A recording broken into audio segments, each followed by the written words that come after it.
Hey everyone, welcome back to the Home Care Strategy Lab. I'm your host, Miriam Allred. It's great to be back with you. Today in the lab, I am joined by Jen Waldron, the co-founder of Augusta. Jen, welcome to the lab. Hey, thanks so much for having me, Miriam. It's great to be here with you. We've been chatting over the last month or so. You guys have a lot going on, and you are one of the recruiting experts in the space. And so I want to pick your brain on all things recruiting, some of the trends that you're seeing, and also just some of your personal takes on what's going right and what's going wrong in recruiting. So before we jump in, why don't you introduce yourself? Talk a little bit about your personal and professional background. Awesome. Well, first, like I said, thanks so much for having me. I'm super excited to share what we have been learning. My background is that I was a caregiver. In 2009, I took the first job that I could during the Great Recession, and it was working in a memory care community. And I did that for a couple of years, and that's really kind of what made me passionate about the entire industry. I personally pulled the double multiple times a week and saw how incredibly painful it is. Well, not only for me, but the family, the older adult receiving care because the caregivers are tired, and the business suffered as a result as well. That experience really made me passionate about this work and the industry because I did see, frankly, a lot of room for improvement in the jobs that caregivers were doing, the way the way the ecosystem functioned. And since then, I've basically only worked in senior care. From being a caregiver, I found a company that was doing online caregiver training. And thought, wow, that would be awesome because I've just been a caregiver for the last couple of years. So ended up kind of working my way up in that company. They ended up getting sold to Relias. And then got a call from Helen at Care Academy and moved over there.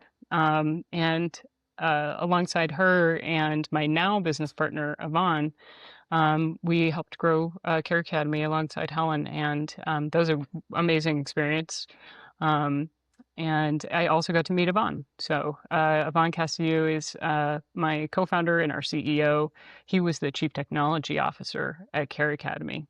And he and I worked super well together. And he started to branch out on his own and wanted to tackle one of the biggest issues that we saw going on in the industry, which was recruiting.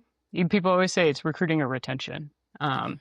And I think recruiting is really actually quite aligned, directly related to retention. Yvonne, I was basically an advisor to Augusta for a few months and then joined pretty quickly alongside our other co-founder, Sam Sanchez, who actually we met through a mutual customer and had his own business doing digital marketing for home care agencies to get caregiver leads. And he's also still a family caregiver to his 100-year-old great grandmother. So for all of us, it's quite personal, and it's all kind of come together at this point where we're now building a business, helping so far almost 1 million caregiver applicants apply to a job, hundreds of home care agencies hire the right caregivers. So it's been a journey so far. Yeah, great story. How often do you think about your caregiving days? Like, how often do you literally replay moments, memories, challenges that you had as a caregiver? Yeah, there's a few experiences that I had that I think about them often that really shaped my interest in staying in this industry and working at it, even though it's not easy and there's many, many challenges. But yeah, there's a couple things. Uh, yeah. Stick Uh, with you for better and mhm. for worse, but it's like so memorable. Like the experiences that you had do stay with you and have shaped who you are and what you're doing and what motivates you to keep going. One question about transitioning from like caregiver training to caregiver recruitment, do you feel like there was a lot of parallels in those two verticals, or is there a lot of overlap? That's a good question. There's there's not a ton of overlap. You would think that maybe there would be more. I mean, maybe you could say that from like a very practical perspective. Like once a caregivers recruited, they need to be trained. Like it's a next step in the process. But I wouldn't say that like the way the businesses are structured are like really aligning recruiting and training. I was just curious how much overlap you see. Like sometimes we bucket recruitment and retention together, and I think training's a piece of retention primarily, but can be a part of recruitment. So I was just curious in your mind, having been on both sides, like how that puzzle fits together and if it's all pretty closely aligned or you see them as different things.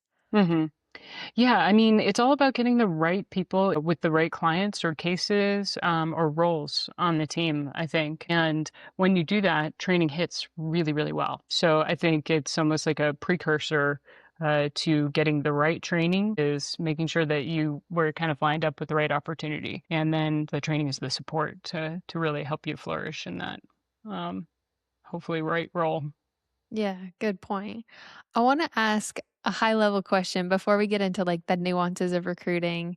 I want to hear your honest take on the biggest specific problem in recruiting today. Again, you have upwards of 1 million applications. You've worked with thousands of agencies over the course of your career. Like you've seen a lot and been through a lot. I'm curious if you had to kind of like put your finger on the biggest recruiting issue in this industry, what would you say that it boils down to? The biggest issue is that recruiting is treated basically as its own entity. It's siloed from the rest of the business.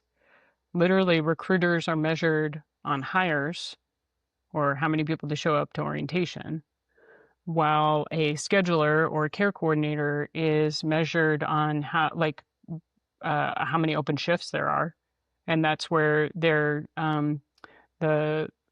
stress is on their role is to make sure that those open shifts are filled. The marketing and sales team are basically encouraged to get any referral that they can, and they're qualifying based on acuity of care, but not the types of factors that are going to make a difference in terms of whether or not you can actually staff that shift. So it's basically the biggest problem is that the organization isn't are like exactly aligned around hiring the right caregivers for the cases that are actually open right now and the clients that you'll have in the near term. It's like each part of the company has its own individual goal. In theory, they're all logical, you know, like it all makes sense, but it doesn't actually meet the end goal of getting the right people to staff the cases that you have now and will have in the near term. Super interesting. I didn't know like how you were going to take that question, but I think it's like alignment, the recruiting function and its lack of alignment with really sales and scheduling. Like people silo sales, recruiting, and scheduling as three different functions, but those could and should all be rolled up to one function. And the objectives and the metrics for each of those should be a more aligned rather than like contradicting each other. Is that hmm accurate? Yeah, totally. I mean, it's a situation where literally you end up with hires that don't match the work that you have for them. There's shifts that you're unable to fill, and caregivers churn quickly. We've seen it time and again with agencies, and it's probably one of the biggest overlooked problems that agencies are having. And I think the agencies that have cracked that are doing very, very well in terms Mm. of hiring. And it kind of seems like one of those things that the smaller you are, out of necessity, those functions are closer aligned because of just like personnel. And so smaller companies are probably doing this better because it is kind of one person owning all three of those pieces. But this is actually an issue at scale, which is as you get bigger, you start to silo out different departments and different functions. And that's actually a bad thing in this case. And so, like, I think you're saying, you and I both have worked with very large companies. The ones that kind of keep those functions aligned as they scale are the ones that are winning. Totally. Yeah, if you just think about it, literally when an agency is brand new and they're starting out, the first person they usually hire is an office manager who's doing scheduling and recruiting. And so the one person has all the information on what needs to be recruited for most urgently to fill cases. So it's literally in one person's brain essentially where all of that communication is happening. But once you add a couple recruiters and you've got separate schedulers, that's where you like the companies that are very, very intentional about aligning those goals seem to be quite successful. I was telling you before we jumped on, I was talking to an owner in Arizona yesterday, and they are very large, upwards of 1,000 caregivers. And they said their recruiting function is inside of their sales department. Those are not two different departments. They are one department, and recruiting rolls up to sales. That's how closely aligned those two functions need to be. And that, like you said, it's all about right fit and scheduling. And so as you're bringing in new clients, you're bringing in those new caregivers, those two should be essentially synonymous in the business, but it's so common to like silo them out of different leaders overseeing those functions when really they should roll up. And we were talking about this before the podcast. Companies are like reinventing themselves. I think a lot of these large companies, they've been doing things a certain way for a lot of years, but it's concepts like this that they create process overhaul and change management and change the dynamic and the layout of the company. But the companies that are succeeding are seeing, where some of these gaps are, and they're kind of like repositioning their teams, which is really powerful for the companies that are doing that. Yeah, it is. And I mean, we have other data in addition to the benchmark report, which I know we're going to talk a little bit about today, but like other data that we've collected that basically shows that the median number of hires for anybody who's not a statistics person, the median number of hires is basically getting the gap between the average number of hires and the median number of hires per agency is increasing. So it literally means that the top agencies who are figuring this stuff out are hiring more and more and more, and it's actually getting more difficult for smaller agencies who haven't been able to figure out how to align these functions. Mm. Which, yeah, is the nature of the market right now is Yeah, recruiting is extremely difficult, but you're up against some people that are really figuring this out and nailing recruiting, making it difficult for the little guys to yeah, to catch up and stay afloat. yeah. Um, let's jump into this report. So preface what Augusta is doing with all of the data that you're collecting on all these applicants. You are sitting on like a gold mine of applicant and recruiting data. Talk a little bit about the history of the report, the evolution, and kind of where it's at today. Yeah. So I guess we started this report mostly because we want to give clarity to the questions that a lot of agencies have been asking for a long time.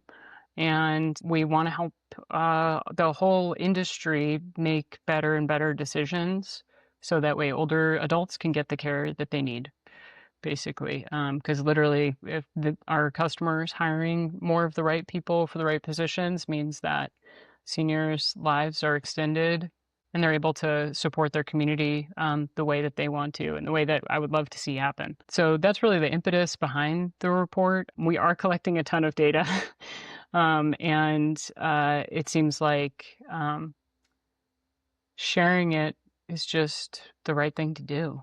Um, so in this quarter's report, we analyzed about 110,000 applicants. So it's on Q4 2025 because we wait a few months to get basically hiring results following the end of the quarter.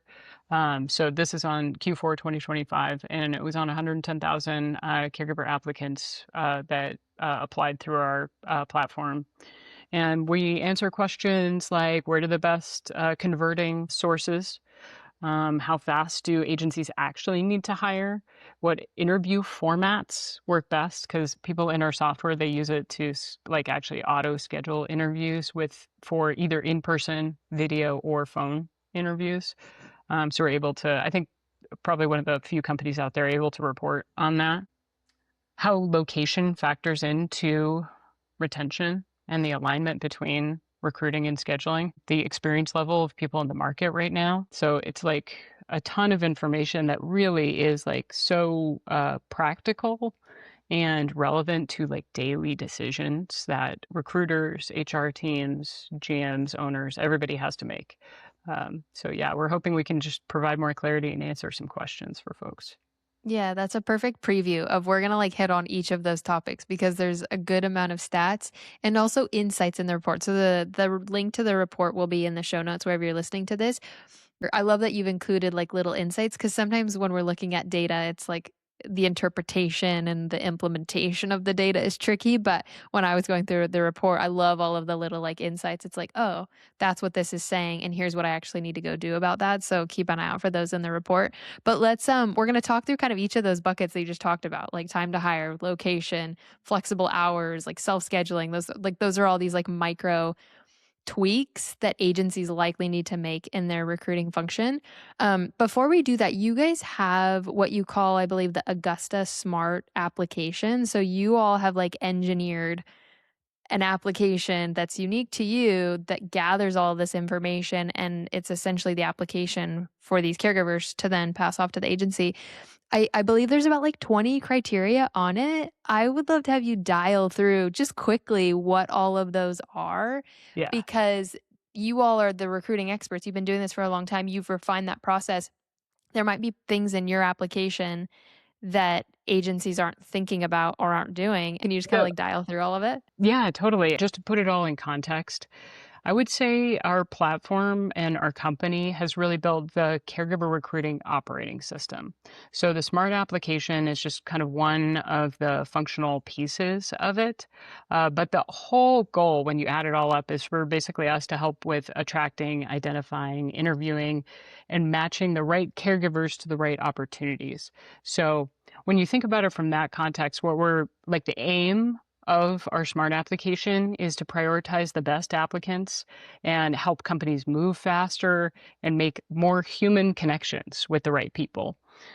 So at the end of the day, they can say yes to more clients and make better matches and hire for retention. So all of that is kind of the context around the smart application. So the smart application, as you said, it's a 20 question tool. Application. Yeah. Well, I hesitate to even call it an application Okay. because it has a different goal. It's not a traditional job application. What happens in this experience for the applicant is that we developed a way to get them to understand a little bit more about the company because we think, unfortunately, today most applicants never actually read the job description. So rather than trying to get them to read a long job description as they apply to an agency through this process, they're actually given just like extremely small relevant bits of information that become it's personalized to them as they apply. And the questions that we have are a result of actually us starting this company by doing the work ourselves. So that was the very first thing that we did when we started this company is we um, were basically doing full cycle recruiting. We had about a dozen agencies that we were working with, just friendlies from like our time in the industry. And we were placing ads ourselves on Meta, screening the applicants, doing the interviews, and then trying to get them to show up in person for a final interview slash orientation. And through that, we basically started to uncover what actually matters about whether or not somebody's going to hire this applicant. Because that is, I think, part of the crux of this, which makes it different than a traditional job application. We're trying to solicit different information, the stuff that's really going to make a difference in terms of whether or not there's a concrete match here. Because I think what can happen, and this is said with all the love in the world, what can happen is that people want too much information up front that's not actually relevant to whether or not they can place this caregiver right now. And it's in service of them wanting, their goal being that they want to like find the best people because they want to provide great care and they want them to stay. And like, so that's why they get so much stuff up front. They get a resume, the job profile from Indeed, like make them fill out long applications and stuff so that way they can get their why. So our goal is different. It's basically to help the caregiver understand why they should talk to you and just get enough information so that way we can identify the caregivers that actually match with the cases that are open today. You got me on the hook. I'm like, okay, so you've got it down to a science. Tell us what the science is. But that was great context. Like that was really, really good context because Okay. you're right in that there's like there's so much you could be asking these applicants for, but we need to lower the barrier to entry, but be super intentional and targeted. And it sounds to me like that's what you've accomplished is like you've kind of cut out all of the baggage. You've got it down to a science. Here are the most important things for us to place the match. While also, I like what you're saying is giving the caregiver enough information about the business to interest them. Like, in most cases, the agencies think they've got the one up on the caregivers. The caregivers are in the driver's seat, and we need to empower them to be in the driver's seat, and so giving them enough information to where they're interested in you. Yeah, exactly. I think one of the biggest misconceptions that's still out there in the industry today, unfortunately, is that you can hire the same way you did before COVID, basically. In the past, there might have been a world where you could put up an ad on Craigslist for a group interview and 20 people would show up. Or you could post a flyer on in a laundry mat and like 30 people would call you. Like, that's not the case anymore. It operates really differently. The market is way different. People's expectations are so different for jobs. And so it's very much what we kind of started saying at the beginning, where it's really recruiting is sales and marketing. And so caregivers need to be treated like, have you ever heard the phrase water what's growing? Mhm. Um, Designing your recruiting process to favor your top applicants helps you hire more, basically. So I think a lot of the reasons why people throw up these barriers to entry into getting a call from a recruiter is because they want to try and weed out the low quality candidates, but it's actually also weeding out the top candidates, essentially by just throwing up steps in the process. What is really essential is actually to design your process around like how you would want to treat a top applicant and make everybody go through that process and weed people out later, essentially. Like, I think that's what you were kind of hitting on there. And I think it's very overlooked. Yeah, and just to point this to examples that I've seen, the agencies that are at the top of this industry in different markets, like, I hear them say all the time, you know, we're only hiring 1% of all the applications that come through, and so they're targeting their process to that 1%, making sure they're not weeding out and putting barriers up for that top 1%, but they've got it refined enough to where they're identifying that 1%, and then they're hiring those people, but they're Yeah. weeding out a lot of bad fits. Yeah. Yeah. Um, yeah. So give us The the 20 20. questions. Give us the 20 questions, I want 'em. Okay, so it varies by state a little bit and by some of the specifics of an agency. So there are variations among the questions, but the standardized ones that you can count on for pretty much almost all of our customers to be asking their applicants are location related to both where their clients are and where the office is, if they have one, schedule availability, experience level and certifications, English proficiency, driving capabilities, ability to work in the US and have proof of identification. And to this point about sales, recruiting being sales and marketing, preferences, the applicant's preferences around pay, hours, and role. Preferences around pay, hours, role. Yeah, I'm just, like, processing some of these in real time. So nothing too out of the ordinary. Where do you think, based off those 20, people are missing the mark? Like, where are they spending too much time? Where are they wasting applicant time? So I feel like I'm going to catch some flack for this, but I would say, honestly, the number one thing in the traditional world of hiring, like, you get a resume, you get a long application, you review it, and then you decide whether or not you're going to call them, try and get them on the phone, screen the applicant, and determine with your best recruiter judgment if they seem like they would be a good fit and have the skills and qualifications to move forward in the process. Like, that's how it typically goes. What I would say, basically, that the big thing that's happening is that caregivers are such a financially sensitive group of people. When they need a job now. We hear it all the time, people talking about retention and how caregivers will leave for 50 cents more, a dollar more to another client. But what is also happening in that process is that behind the scenes, there was probably a mismatch in terms of what the caregiver asked for and what they got scheduled for.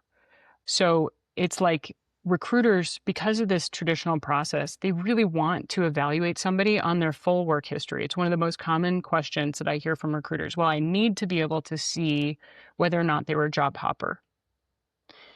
And I am here to say, I actually think it's, I don't know, hopefully this isn't too controversial or anything, but like, I think it's much more important that when you talk to an applicant, if they have the skills and the qualifications, first of all, prioritize talking with people who are in the right location, have the general right experience level, right schedule, etc. And then when you're talking to them, basically find out about what actually happened at their last job. Like they asked for 20 hours and they were given 10. They asked for to be paired with a client who was only within 10 miles of their house because they have to be available to pick up their kid at school because they're the primary caregiver at home. But they ended up getting scheduled for a case that was 20 miles away and across town from their other client with a different agency.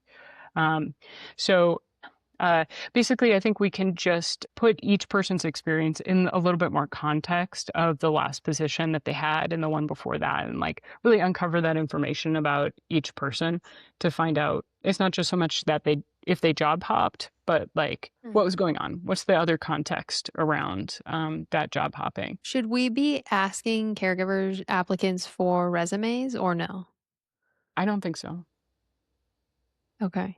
Yeah. Because when you talk about like work history, the resume typically shows the work history, but if they have this is the science of like, okay, don't ask for it up front. If they are a good fit, then you can ask about their work history in the interview.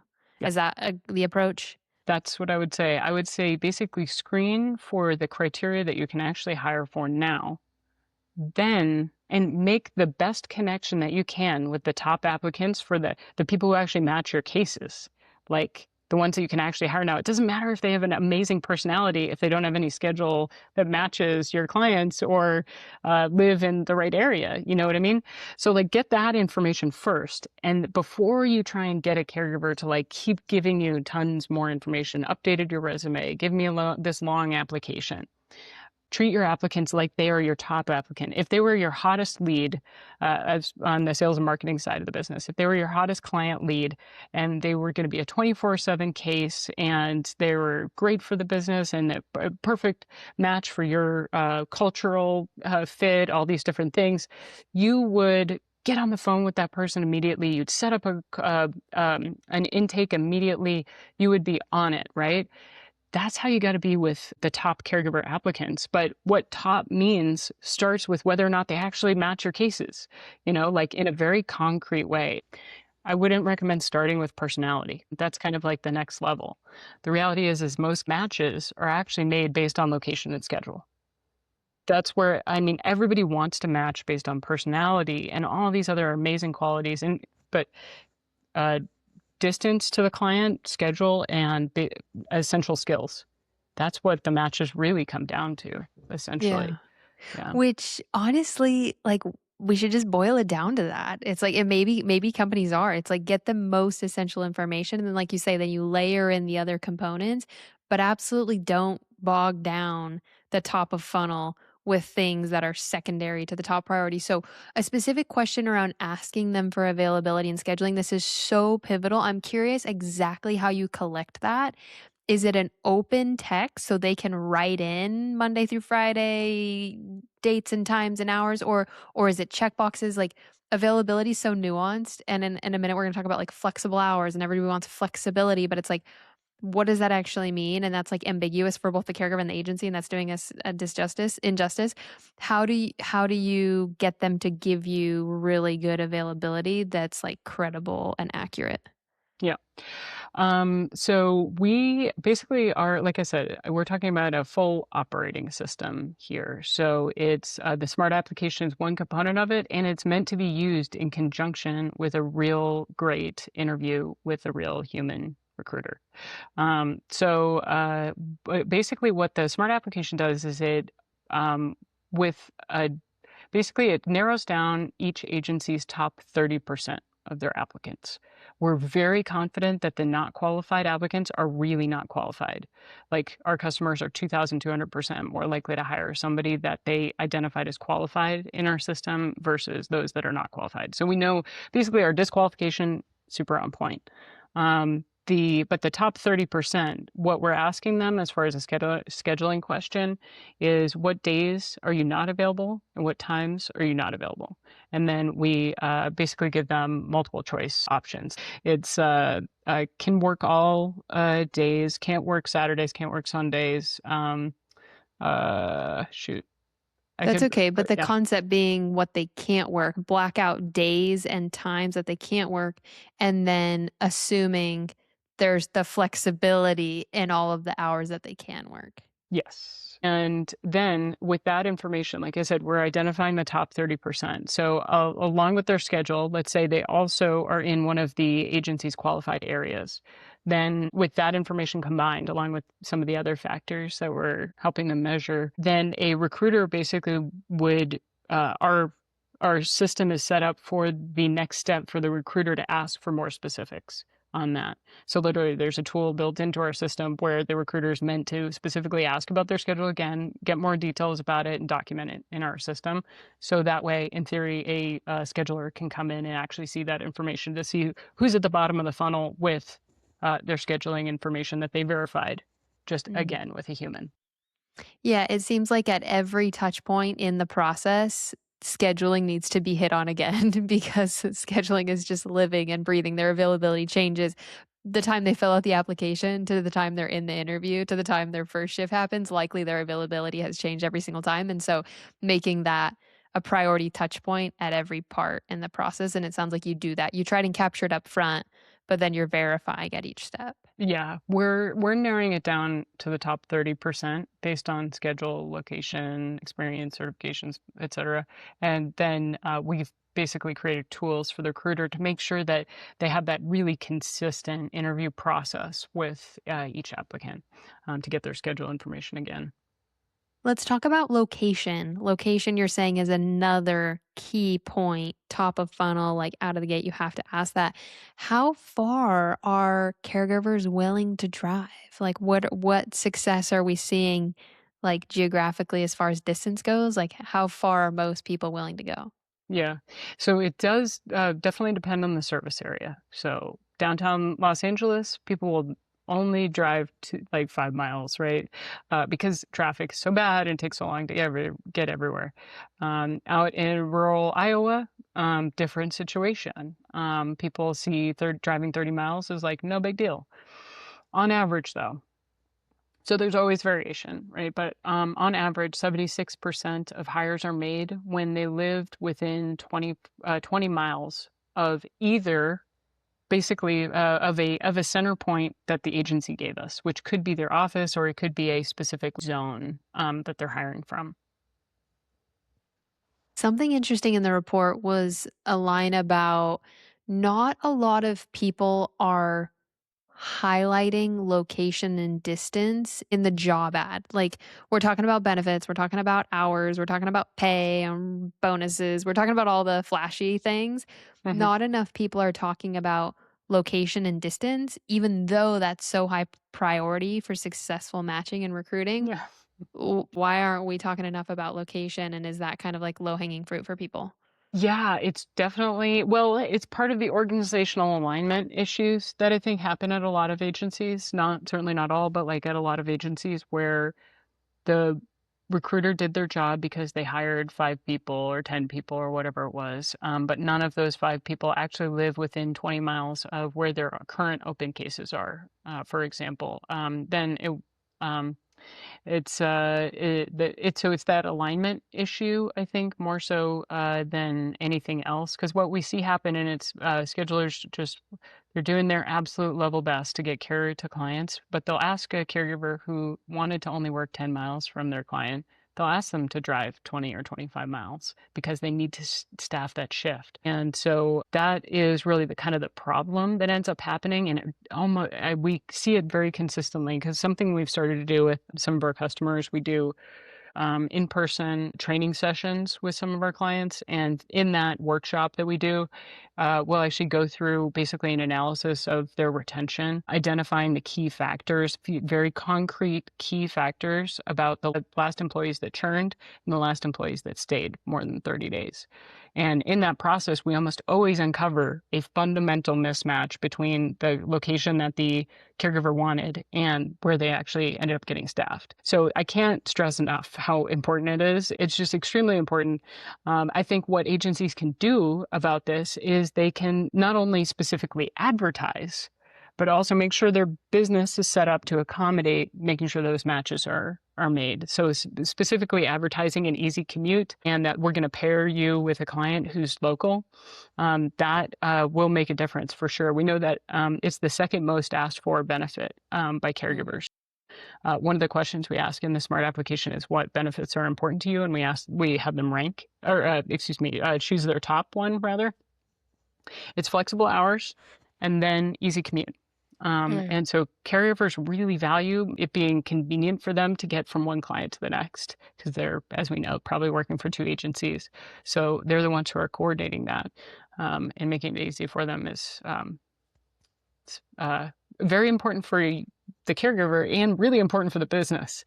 Yeah, and good nugget right there of doing that, like, historical analysis. Go look at all of your last 90 to 100 day to churn and retention, and then you can see the location of the client and of the caregiver and calculate that drive time, and then see comprehensively how far your caregivers are willing to drive. But then on a, like, a case by case basis, we talk a lot about, like, asking for updated availability. That's very much in every agency. It's a kinda chaotic in that we have to update availability all the Yeah. time. Do the caregivers do that? Do the Yeah. agency does that? But also updating their commute preferences. I feel like that's not really baked into people's processes, but asking them again, circumstances change, for a period of time, they're probably good with 5 miles. For a period of time, they may think 20 miles, like, schedule.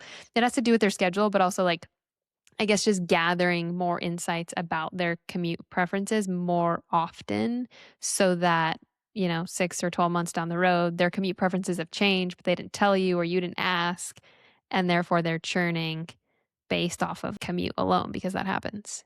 Yeah, absolutely. The other kind of nuance that I would add about the scheduling piece is it is partially like the actual schedule of like I can do Mondays and Fridays from this hour to that hour. You know what I mean? So there's that, but it's usually about the total number of hours that the caregiver got or didn't get that are related to the churn more so than like specific schedule. So like it's what we've seen is that is a combination very frequently of location mismatch. So they're a little bit further away than they said that they wanted to be, and they asked for 10 hours and were asked to do 25, or vice versa. They asked for 20 hours and the agency could only get them 10. But it's usually a combination. It's like, I don't know, if you've ever like used any product and you tried to like work at it a little bit, like if like one other thing happens when you're using it, like you kind of drop off. You're like, oh, well, this wasn't easy. It's like actually kind of a similar thing with a caregiver. Like if there's too many mismatches that happen on concrete factors, then they're gonna find another opportunity. Yeah, you self opt out. You're like, Yeah. this isn't what I wanted or expected, and I am choosing to do this thing Yeah. or use this thing. Therefore, I don't want to anymore. So I'm opting out. So, speaking of the concept, you said the number one caregiver benefit, flexible hours. I have like a bone to pick with this, and that, like, do they want flexible hours? They want full time hours. They want full time work, but is the flexible part, it's the hours, the structure of the hours that they want to be flexible, cater to their unique needs? Like, how would you define what they want as flexible hours? So I think it's a little bit more related to what we were just talking about than like total flexibility. I mean, let me go to the hard data that I have first, which is there's a great article that was published in McKinsey a couple of years ago that I can share with anybody who's interested. It was an analysis of basically post-COVID, who's coming back into the job market, like what are the sectors, like personas that are actually growing within the U.S. job market, like for applicants, like people actually applying to jobs and trying to go get jobs. And they came up with like 7 different personas, and one of them out of the entire US job market is literally the caregiver persona. And this was based on a big data set. And it's essentially that, and we already know this, but it's just like further validation. Caregivers are usually the primary caregiver at home.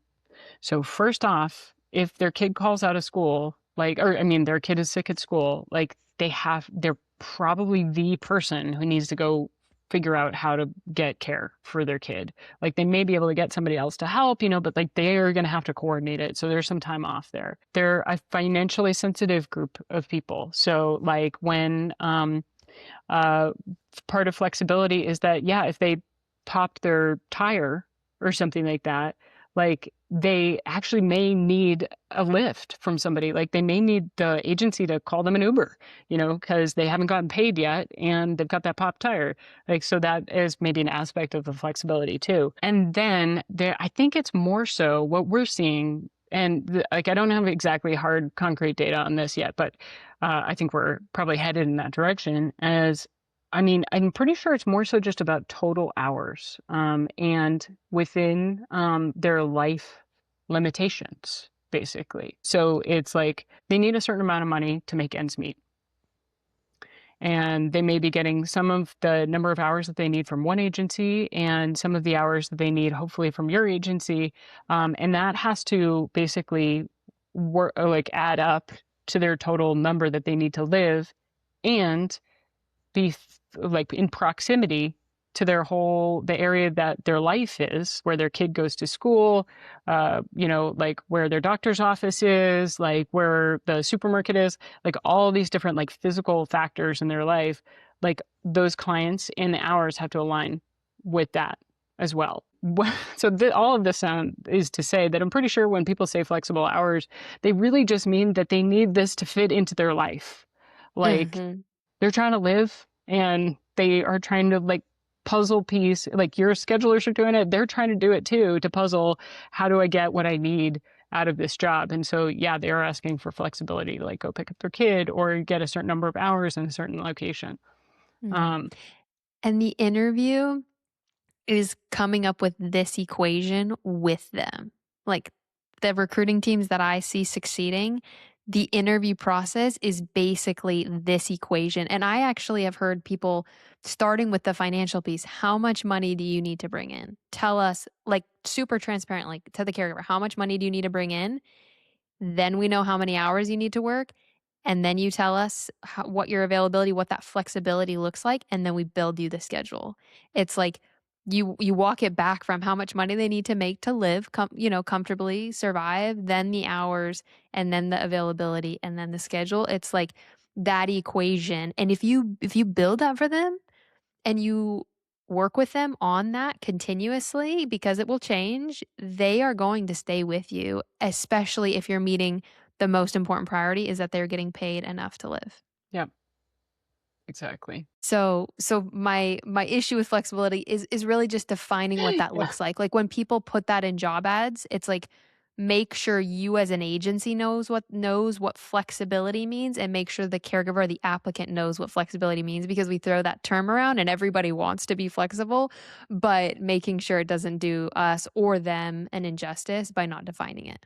Agreed. Yeah, definitely. And we know it's a problem too. Like, our data supports that people should work on that issue specifically, because since we've been measuring our applicants' data, and since we've been measuring like what benefits that agencies are offering, basically since the beginning of our company, not since we've been studying it, it's been very consistent that the top benefit that agencies advertise, the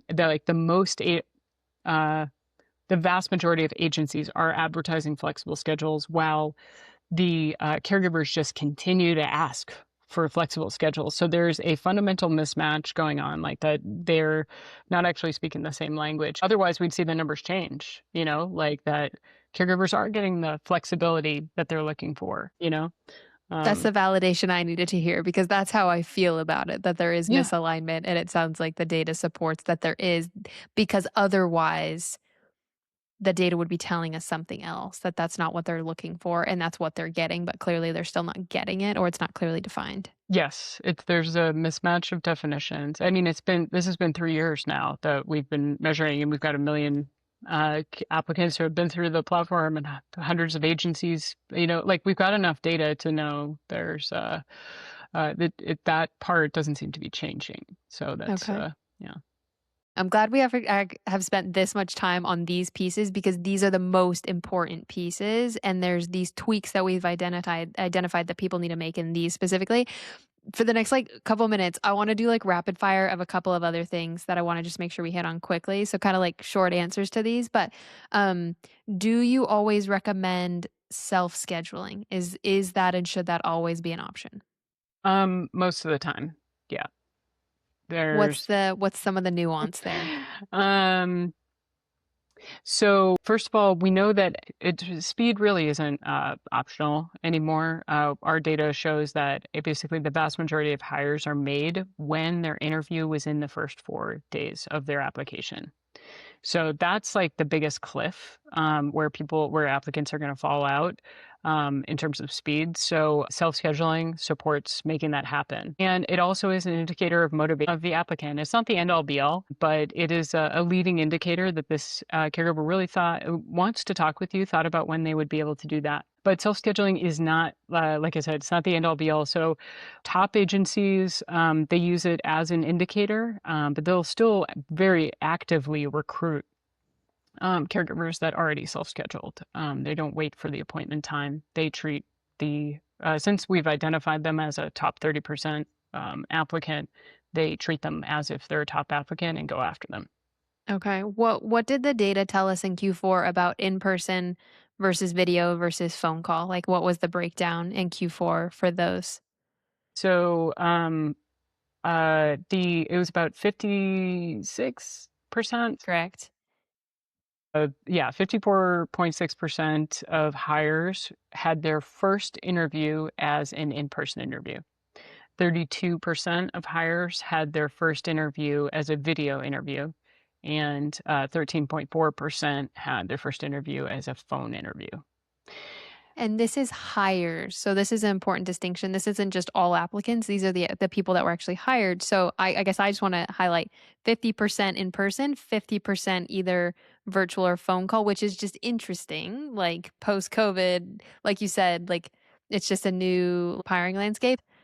So our software, it allows people to schedule any type of interview, and there's a built-in video platform and all this stuff. So, but when somebody's scheduling an in-person interview, it doesn't mean that they're going to really, really want your opportunity more than the 10 others that they just got offered. So our customers, even though they're scheduling an in-person interview, we strongly recommend that they still call the applicant before that scheduled interview to do probably what is a relatively traditional phone screen. They verify the answers that we provided through the Smart application and go through a structured list of interview questions about their schedule, where they're willing to drive to, et cetera, et cetera, et cetera. And so just because the first interview was an in-person interview, it doesn't mean that they didn't actually connect on the phone first. They most likely did. Um, so yeah, I guess I yeah. think it's reflective of the market, like 50-50, in that some people want in person, some people want virtual, and agencies can do both well. It's not 80-20, it's not 90-10 in person to virtual. It's like 50-50. So it's like agencies can do both well. There are some agencies doing virtual interviewing extremely well and it's working for them. There's some people that prefer the in person and that's working for them. Like there's no one size fits all and one isn't showing us more success than the other. It really is just what the applicant prefers and that what you as an agency can do well.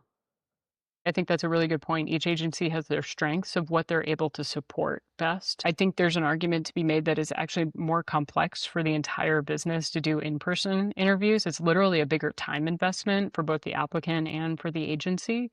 And so there has to be some structures around to support that. Like, is there a receptionist that's going to offer this applicant a coffee and help introduce them around to the schedulers and the rest of the people who are working there? If they don't have that kind of role on the team or somebody designated to that, an in-person interview might be less successful. So a agency that like that maybe would prefer to do a video interview instead. Other thing I was going to say about this is that I wouldn't necessarily take this data to say that like more hires will be made through in-person interviews necessarily.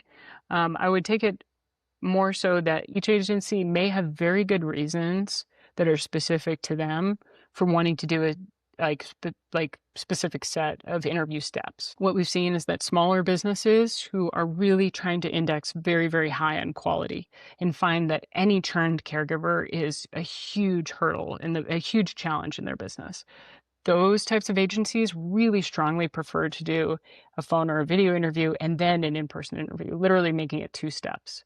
Versus some of their agencies may have more structures in place where they can just invite people in for an in-person interview.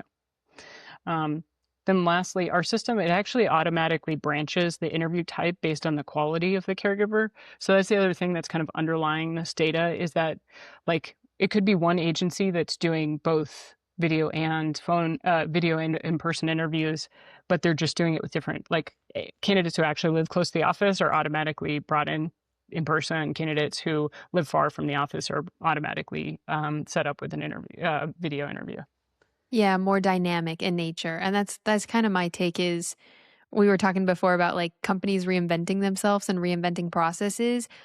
We're kind of in this mode of like, yes, you need your SOPs and you need your way of doing things, but there also needs to be this certain level of like dynamicness and that you need to be malleable in your processes to accommodate the preferences of these applicants. And that's a perfect example. Like distance dictates in person versus virtual, but then also the candidate can trump that. Like, okay, I prefer in person, even though I'm driving 30 miles. Like, there's just got to be like budgeted in flexibility.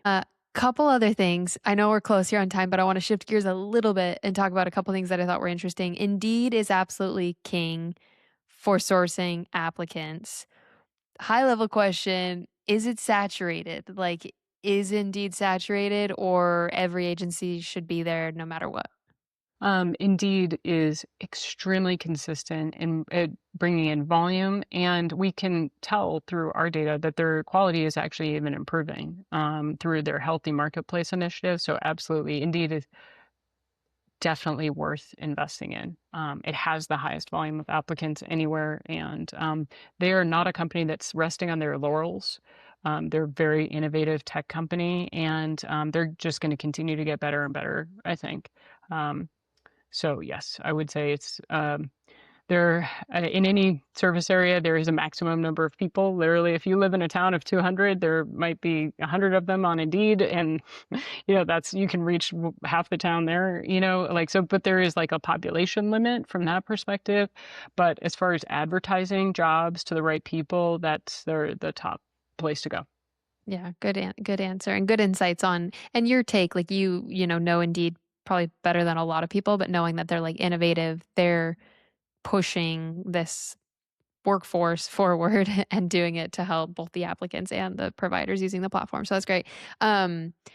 You all have some sort of like exclusivity program with Indeed that I think you have access to, but maybe like the general home care agency doesn't. Can you just explain kind of that relationship and what people get by working through you to Indeed? Yeah. So basically, since our solution is one of the very few in the entire recruiting space at all, regardless of even not just our industry, like literally just recruiting in general, our solution involves literally a process by which we use a different application. It means that traditionally Indeed gets their data back, like who was hired, who was interviewed, who was qualified. They get that information back when somebody applies through Indeed. So what they wanted to do for companies like us is they only invited a handful of companies. I think we're the only one that's specific to senior care. They invited us to basically be a part of this program where we built a special integration where we send data back even when an applicant applies through our smart application. So we're going to send back like were they qualified, were they interviewed, were they hired, and then Indeed is able to use this information to get our customers really strong placement of their ads in the algorithm, meaning that the ads are shown to more of the right people for the right type of jobs, basically. So one hyper specific question, if a caregiver hits apply now on Indeed, for you all, is the application baked into Indeed or is it taking them to kind of a different web page where the smart application lives? For the vast majority of our customers, they have the option to allow applicants to apply through Indeed. And there are use cases where that makes sense. That's definitely down in the weeds. But generally speaking, an applicant clicks apply and it actually takes the applicant to an exact matching job on the agency's website. And we show them rather than basically we show them a visual version of a job description which is entirely specific to caregivers. So it literally tells them here's where you will work, how much you will make, and how great it is going to be to work with this team, but we show them in pictures. And then from there, that's when they apply and we capture them in the smart application. Mm. Because is a branded experience important at that very first, maybe second touch point, like Indeed to the website? Like, is the branding and the recognition and the visual really important at that very first step? Every time I talk to people about this always resonates. Unfortunately, most applicants just never read the job description. So just basically leaning into not making them do that and seeing the difference in your team, literally seeing pictures of the team, seeing a map of where they're going to work. Like that is the type of experience that's extremely easy to consume and actually tells the caregiver what they need when they need it. It has an ancillary benefit for the agency in addition to like creating a great branded experience for the applicant. It has an ancillary benefit of actually helping to improve their SEO over time because it's literally more website visitors from a trusted referral source staying on their site longer because of the type of content that's there. I like that concept of like more visuals. Like forget the lengthy, wordy, half written by AI job description. It's like give them visuals that will stick with them more than just words. Jen, this has been awesome. I know I've kind of strung you along in a lot of different areas, but like these are the types of things that agencies need to be reevaluating right now in their recruiting process. It's like there's all these tweaks, there's all of these micro concepts that like again, we need to just like reinvent and rethink about like the hiring landscape, the workforce is changing by the minute. The technology is changing by the minute. Like the type of care the families are demanding is changing by the minute. And so it's like this is very real time. And these are the factors, the most important factors that we need to be considering.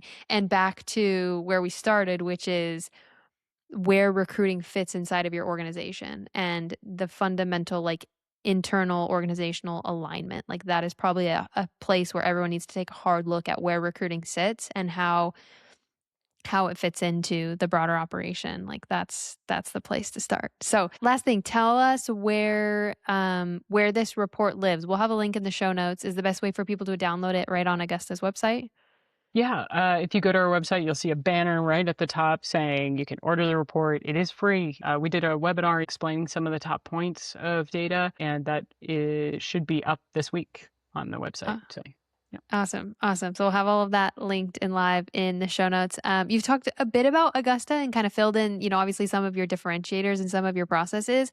Just kind of like in a nutshell, who who is best suited to work with Augusta? What size team, what size operation, like what mindset of owner is a good fit for what Augusta offers?